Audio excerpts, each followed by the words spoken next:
सपूतों की धरती, बाड़मेर की दोरानी धरती में आप लोगों ने इतना प्यार और आशीर्वाद दिया, उसका मैं धन्यवाद करता हूं।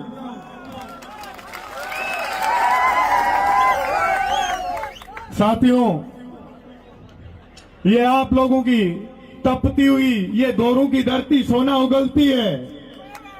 यहां चाहे किसी भी भर्ती की आप लिस्ट उठा के देख लो, चाहे आईएएस हो, चाहे आरएस हो, चाहे आरजेएस हो, चाहे और कोई भी नौकरियां हो, बाड़मेर वासियों के उसके अंदर इस मालानी की धरती के लालू के टॉप लिस्ट में नाम होते हैं।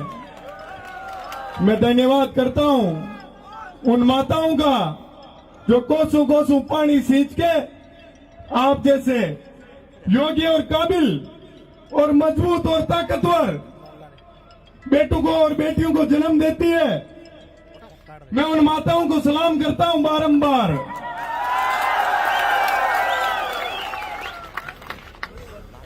साथियों, मेरा बाड़मेर से बड़ा लगाव रहा है, बड़ा जुड़ाव रहा है।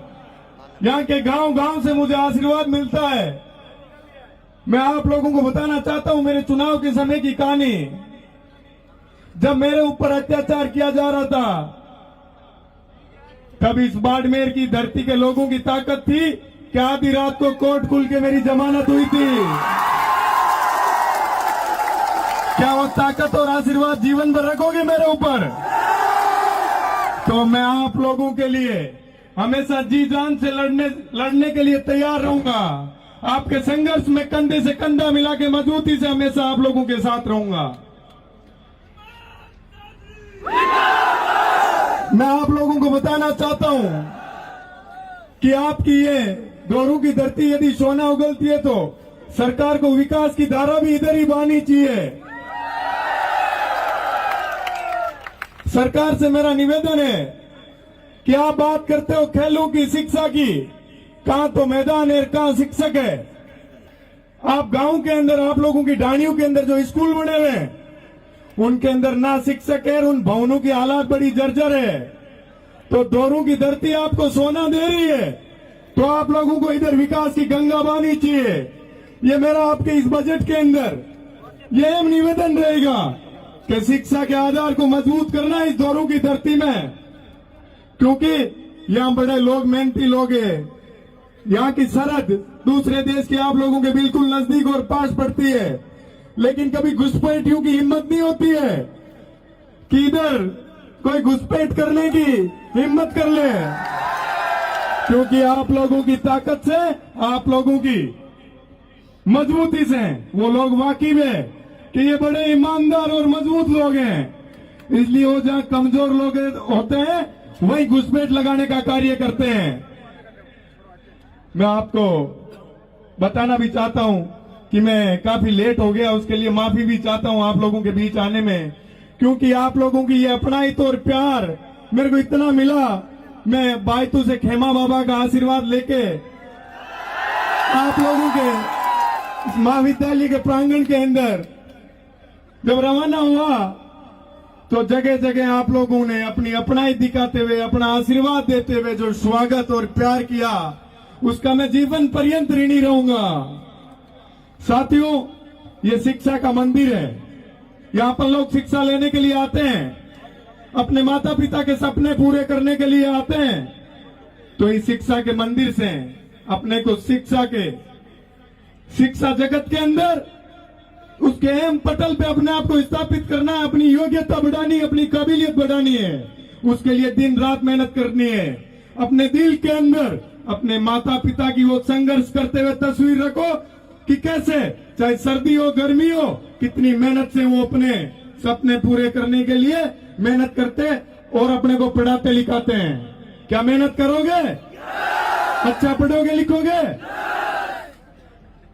और मैं बताना चाहूंगा, जैसे आप लोगों ने छात्र संघ अध्यक्ष चुना है, पूरा छात्र संघ चुना है, उन लोगों से एक निवेदन करूंगा कि इन लोगों ने जिस उम्मीद के साथ, जिन सपनों के साथ आप लोगों को चुना है, उन पे आप लोगों को खरा उतरना है। क्योंकि आप लोग जिस पे भरोसा करते हो पूरा 100% करते हो और दिल से करते हो। ये मैंने मेरे चुनाव में देखा है, जब यहां से गांव ढाणी ढाणी के लोग मेरे लिए मजबूती से लड़ रहे थे, मेरे संघर्ष के अंदर मेरे साथ कंधे से कंधा मिला के मजबूती से साथ डट के खड़े थे। मेरे लिए खून बहाने की जरूरत पड़ी तो खून भी बहा रहे थे, पसीना भी बहा रहे थे। मैं आप लोगों के बीच में आने के लिए, जब से छात्र संघ अध्यक्ष बना हूं, तब से आप लोगों के बीच आने के लिए काफी उत्सुक था, पर ये मुझे शुभ अवसर मिला। ये मेरा सौभाग्य है कि आज आप लोगों के बीच आके और इतना मुझे आशीर्वाद मिला और आपने खूब सारा प्यार किया। साथियों, सबसे ज्यादा संघर्ष के लिए कोई लोग जाने जाते हैं, कोई क्षेत्र जाना जाता है, तो वो आपकी ये मालानी की भूमि, ये बाड़मेर है। संघर्ष अपने जेल में है, मजबूती से करना है जीवन में, अच्छे ओहदों पे स्थापित होकर अपने माता पिता के, अपने गांव ढाणी के, अपने रिश्तेदारों के, अपने जिले के और अपने प्रदेश और देश के लोगों के सपनों पे खरा उतरना है, क्योंकि आप लोग देश और प्रदेश का भविष्य हो। आप लोगों के कंधों पे देश की कमान है। यदि आप लोग सही दिशा में जाओगे और अच्छा पढ़ोगे लिखोगे, तो सोचिए कितने लोगों के भविष्य का आप लोग निर्माण करोगे। आप लोग देख लो, झोंपड़ियों में पढ़ लिख के और यदि कोई आईएएस बनता है और इस देश के अंदर वो फिर सेवाएं देते हैं, भ्रष्टाचार खत्म करने का प्रयास कर रहे हैं, तो वो इस दोरू की धरती के लाल है, क्योंकि उन्होंने बहुत संघर्ष किया जीवन में, उनके माता पिता ने खूब संघर्ष किया है। मैं तो आप लोगों की भावनाओं से जुड़ा हुआ हूं, क्योंकि पूरे जिले के अंदर मैं गांव गांव घुमा हुआ हूं। मेरे बड़े भाई मुकेश भाकर जी जब यूथ कांग्रेस का चुनाव लड़ रहे थे, तो मैं इस दोरू की धरती के अंदर गांव गांव में घुमा था और आप लोगों ने मुझे खूब सारा आशीर्वाद और प्यार दिया था। उसके लिए भी मैं आप लोगों का ऋणी हूं कि आपने मेरे ऊपर भरोसा जताया था। जो भी व्यक्ति बाड़मेर से राजस्थान विश्वविद्यालय के अंदर आता है, राजधानी में आता है, यदि उनको शिक्षा के संसाधनों में यदि कहीं दिक्कत होती है, मुझे याद करते हैं, मैं आधी रात को भी उन लोगों के लिए हाजिर खड़ा रहता हूं और जीवन भर रहूंगा। जहां भी आप लोग कहीं कमजोर होगे, मैं आऊंगा आप लोगों की आवाज को बुलंद करने के लिए, पूरी ताकत के साथ, पूरी टीम के साथ। लेकिन साथियों, ये प्यार और आशीर्वाद हमेशा बनाए रखना, क्योंकि मैं आपकी तरह एक छोटे से गांव से आता हूं, किसान परिवार से आता हूं। आप लोगों की आशीर्वाद के बदौलत ही छात्र संघ अध्यक्ष बनके आप लोगों के बीच में लौटा हूं। मैं चाहता हूं कि आपके बाड़मेर जिले के जो मजबूत और परिश्रम करने वाले छात्र हैं, वो जीवन में आगे बढ़े, उनके लिए मैं हमेशा प्रयत्न करता रहता हूं। मैं इसी के साथ आप समस्त विद्यार्थियों का, मेरे भाइयों बहनों का और बाड़मेर के मौजूद मेहमानगण और जनप्रतिनिधिगणों का मैं धन्यवाद करूंगा। अब अपन जयकारा लगाएंगे जय हिंद का, और जय हिंद की गूंज जानी चाहिए सीमा से पार, लोगों को सुनाई देना चाहिए। जय हिंद, जय हिंद, जय हिंद। धन्यवाद साथियों।